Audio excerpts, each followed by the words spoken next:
I am Ferdinand Marcos, and I am the President of the Republic of the Philippines. I stand today on behalf of 110 million Filipinos. Hi everyone, hello universe, it's me again. Shout out sa inyo mga kababayan. Nako, ito yan ang sinasabi ko guys. Parang mayroon ng ano ba? Well, sabi ko 'di ba? Ano ko lang naman, thinking ko lamang 'yun. Kumbaga, 'yun ang pananaw ko po eh. Parang may kinalaman yung driver. Sa akin lang yung guys Pero, sabi ko sa unang video ko, parang wala kayang kinalaman yung driver, 'di ba? Mahirap magbintang kasi wala pa tayong mga ebidensya, 'di ba? At sabi ko nga, hintayin natin ang resulta ng investigasyon. Ngayon, mga bes, yung hinala ko parang totoo. Totoo 'yun. No, yung sa pagkamatay ni Madam Cabral, ni Jose Cabral, parang totoo yung hinala ko, guys. Sabi po dito, bakit ayaw ipa-autopsy ng pamilya ni former DPWH Jose Maria Catalina Cabral ang bangkay nito? Paano sila makakasiguro na aksidente ang sanhi ng kamatayan niya? Totoo yun. Sa totoo lang, bakit ayaw nila pa-autopsy? Anyari, 'di ba? Kasi di ba, mag-isip ka na naman mga kababayan. Ano kaya po ang kadahilanan? Ayaw nila ipa-autopsy. 'Di ba? Sa akin naman, dalawa ang nakikita ko. Ayaw nila ipa-autopsy dahil mayroon silang tinatago, baka malaman. Pangalawa, ayaw nila ipa-autopsy dahil baka hindi si Jose Cabral yung namatay, nagkaroon ng twist. 'Di ba? Yun lang sa akin mga kababayan. Kasi ganito sabi dito, tingnan nyo, yung sabi ng mister niya. Yan yung mister ni Jose Cabral, mga kababayan. Parang galit, Sabi niya kasi dito, guys, ayaw ipa-autopsy. Sabi dito ng GMA, ayan, GMA, ako na mismo na nagsasabi, asawa ko, yan, nanay nila yan. Ano pa gusto nila? Approve. Sinabi ni Cesar Cabral, asawa ni dating DPWH Jose Catalina Cabral, na asawa niya ang labi na nakita sa tabi ng ilog sa Bituba, Benguet. Pumirma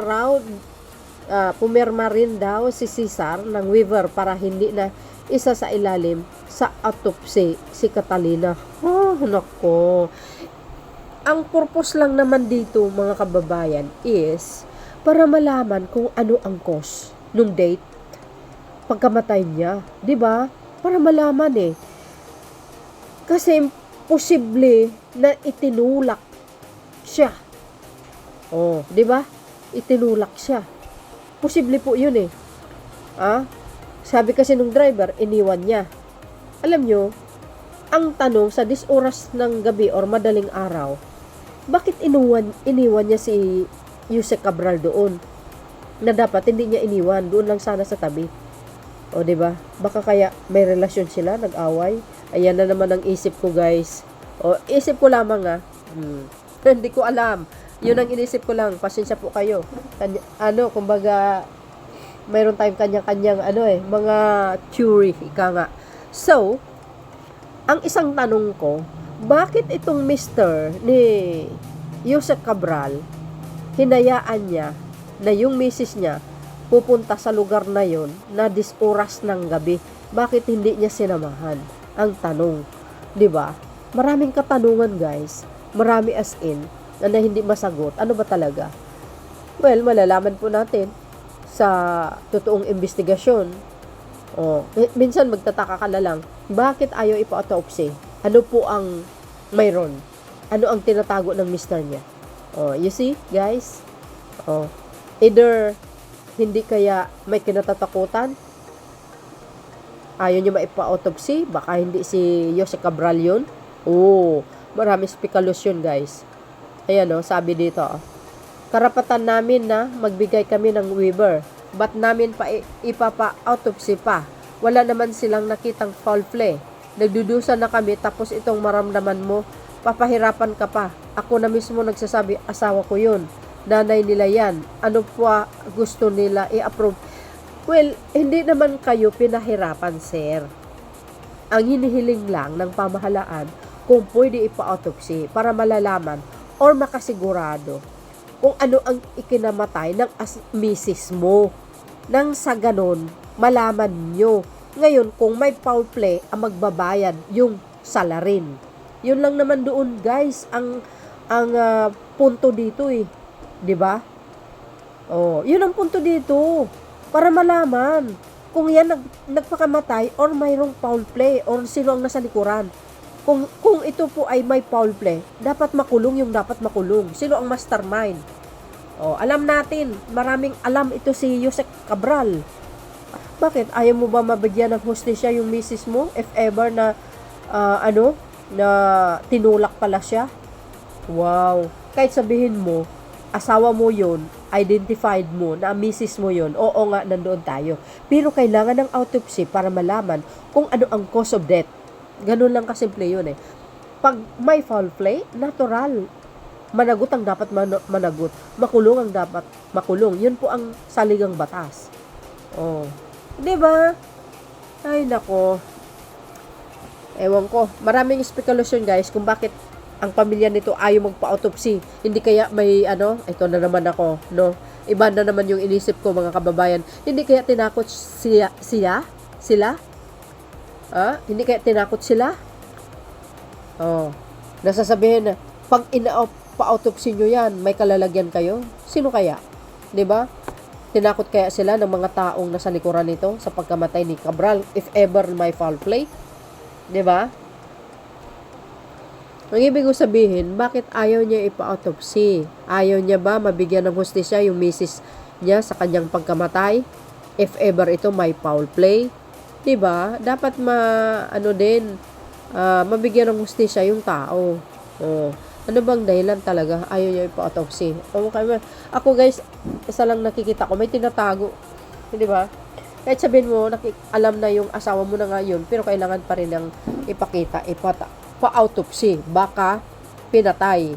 Oh, speaking of pinatay, sabi dito mga kababayan. Ayan mga kababayan, driver itinuturing na person of interest sa pagkamatay ni Cabral. Naku po. What?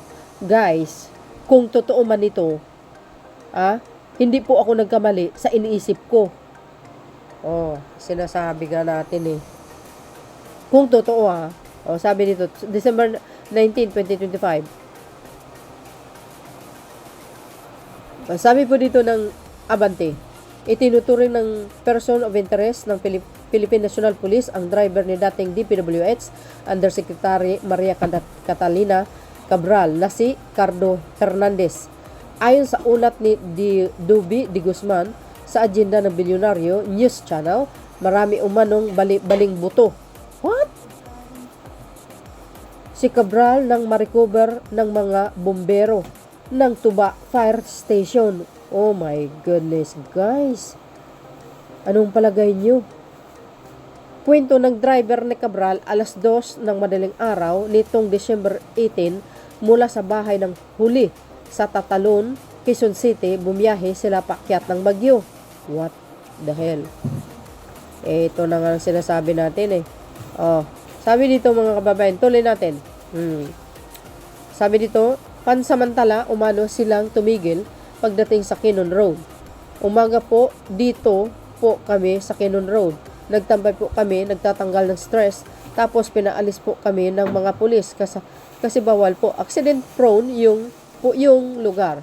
So dumiretso po kami sa Baguio, kumain tapos check-in. Oh, sabi ko kanina parang may relasyon Niyaya po niya ulit ako, pabalik dito, sabi ni Hernandez. Alas 3 umano ng hapon nang magpaiwan si Cabral sa Camp 4 Quezon Road, ngunit nang balikan ito, hindi na ni Hernandez, hindi na niya nakita ang dating opisyal, kaya humingi na siya ng saklolo.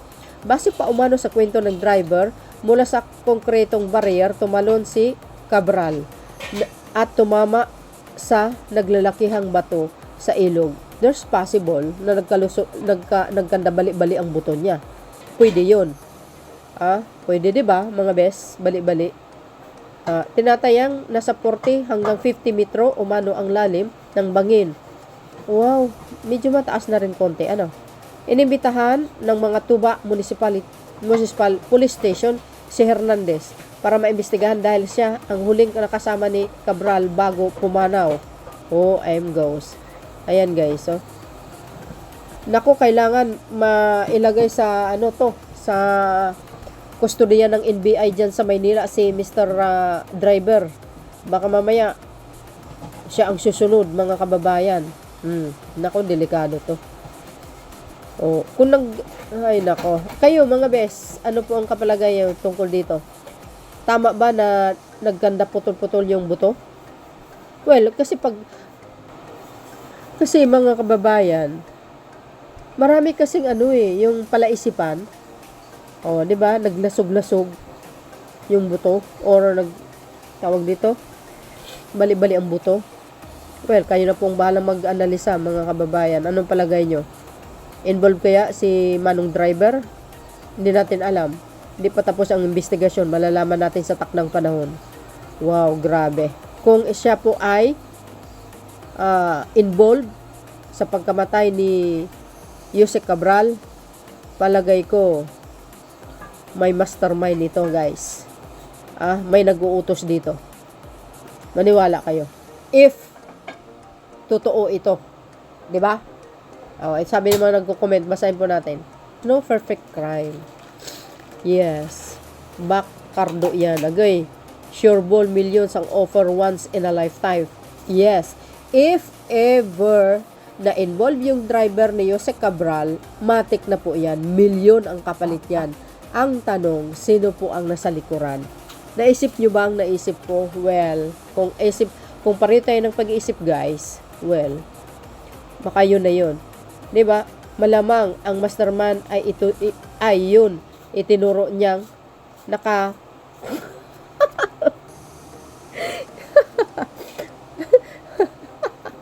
Sabi, malamang ang mastermind ay yun. Itinuro niyang nakakukulimbat ng 51 billion. Sigurado yan. I'm ghost. Sabi ng abay. Parang yun ang inisip ko, Kaloka. Baga, inutusan yan na ihulog si Cabral, or is she really dead or fake date? Yun ang tanong. Grabe kayo. Ang daming di ba? Ang daming palaisipan or ang daming spekulasyon ang nangyayari, ang ating iniisip kasi isa pa, he is a person of interest. Why? Guys, siya ang kasama niya. Siya ang driver niya. Is it impossible na hindi niya alam? 'Di ba? Bakit niya iniwan? Anong dahilan? Magtataka na kayo doon, guys. If siya ang person of interest, madali niyang sasabihin na, iniwan ko siya diyan kasi sabi niya nagpaiwan siya. Tapos iniwan ko, pumunta ako doon sa taas. Yun pala, baka ang pagkasabi niya, iniwan niya, tapos na palang hinulog. 'Di ba? Wow, grabe. Madali gumawa ng istorya. Naku po, may nakahanda ng alibi yung driver na pinalis muna si Cabral. Kaya wala siya sa crime scene noong nangyari ang insidente. So, safe na ba siya? Scripamore. No. Hindi pa siya safe. Malalim na investigasyon po yan. 'Di ba? Kasi marami siyang magiging alibay diyan Malalaman at malalaman din ang totoo. 'Di ba? Totoo nga ang sinabi ni Percy Lapid, may sindikato sa gobyerno.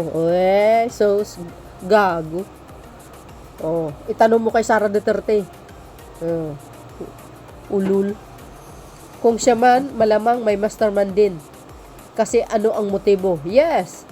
Baka ikanta niya yung 51 billion kamo. 'Di ba? Sigurado 'yun, guys. Marami, hindi lang 51 billion, baka maraming 51 billion. MGOS. Nako, delikado si driver kung ganun, mga kababayan, di ba? No. O, sabi pa dito, pwede rin may alam siyang tinatago na pera ni Cabral na sila lang ang nakaalam. We don't know. Kaya nga sabi ko, di ba, maraming spekulasyon, mga kababayan. Sabi niya dito, pwede rin may alam siyang tinatago pera ni Cabral na sila ang nakaalam. We don't know. Yun, maari. Daming spekulasyon, guys. Ask nyo na nga kung sino yung pulis na nagbawal mag-standby doon. Baka nagpalusot lang ang driver. Yun. Maari yun. Itatanong lahat yan. Maano yan eh. Maitatanong sa mga investigasyon. 'Di ba? Kailangan sa Maynila yun imbestigahan yung driver. Wag sa Baguio. Nako. 'Di ba? Baka may hukus-hukus diyan eh. And may ano lang sa isip ko lang. Ay nako guys. So, ano po ang kapalagayan nyo? Involved kaya si driver? Question mark. Abangan po natin ang susunod na kaganapan, ang resulta ng investigasyon, kung ano talaga ang katotohanan. Itinulak ba? May foul play ba? O nagsuicide siya? Thank you guys for watching. See you again on my next upload. Bye bye bye and baboos. God bless Philippines. There's more guys.